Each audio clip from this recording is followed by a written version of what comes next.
Hello, darlings. You've all heard of Marilyn Monroe. Some of you know Bridget Bardot. Well, now it's time for the Cognac Show. Limousines drinking the finest champagne, wearing furs, dazzling diamond jewelry. A girl can't complain. I live the upscale life, dining in the finest restaurants, eating the best caviar for free. And no matter how much I enjoy myself, they can't.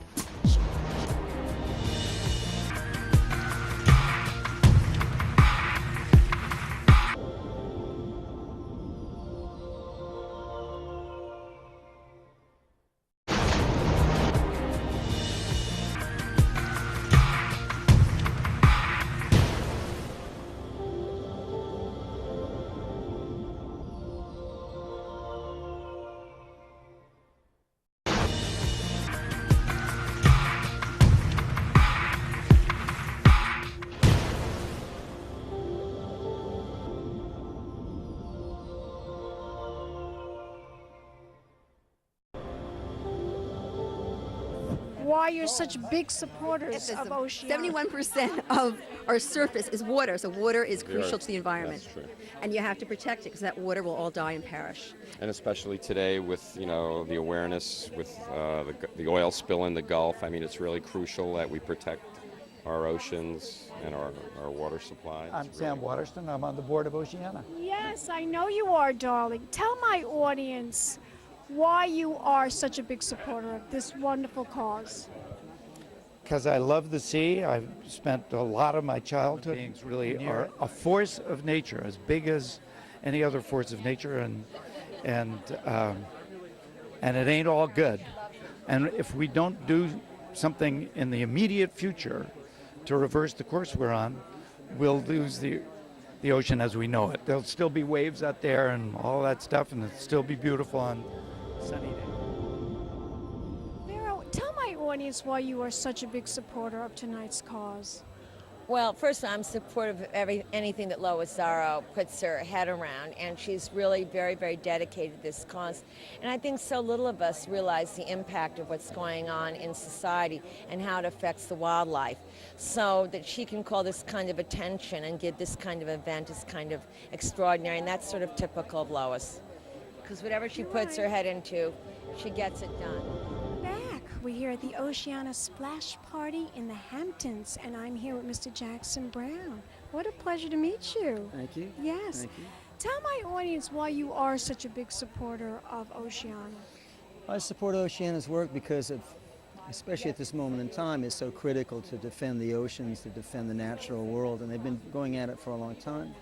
They're aligned with a lot of oceanographers and scientists, and they themselves are very able communicators, so it's a good organization. They invited me to be at this party, and I'm happy to. You're singing tonight, right? Yeah, I'm happy to sing here to help, draw people together. Music is good for that.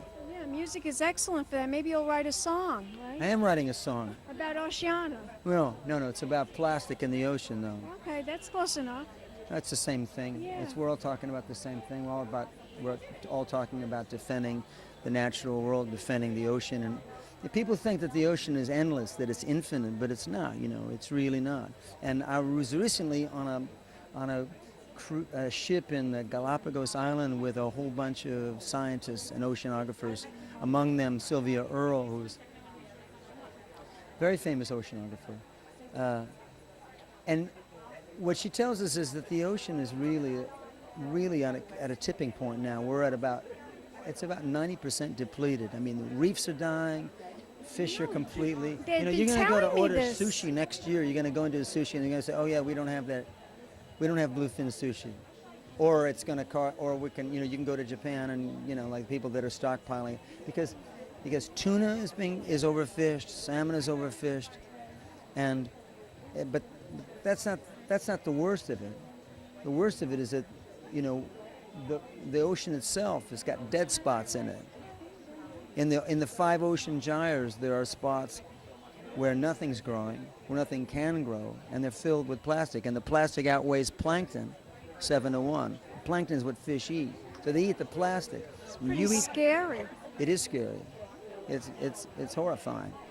Anyway, so it's important that everybody do what they can now, and I would appeal to your viewers and your listeners to do what they can to change their life, to stop dumping stuff into the ocean, and to make up their mind to be on the side of the ocean and the natural world, and try to defend it in what you do with your buying habits, what you consume, you know.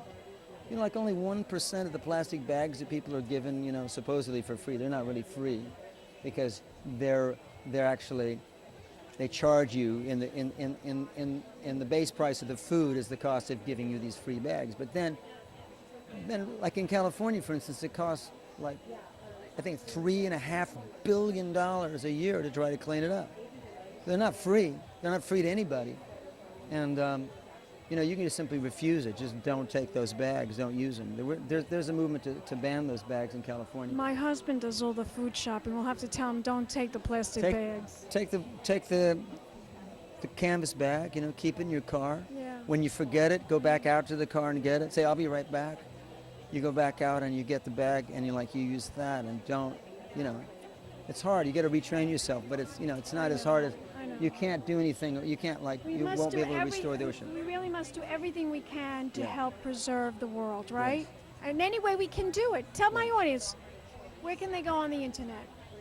Well, you could go to plasticpollution.org. That's one. You should also go to 5 Gyres.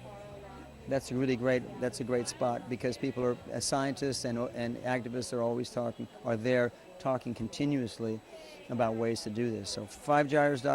I guess it's .com. The 5 Gyres. It's called 5 Gyres. And plasticpollution.org. And what about you, darling? Where can they go to find out more information about you? That's easy. They can Jackson Browne. We'll be back in a moment, darling. Some more celebrities. Fabulously dressed to impress. One of a kind girl. It's been a Crybaby Productions, darlings.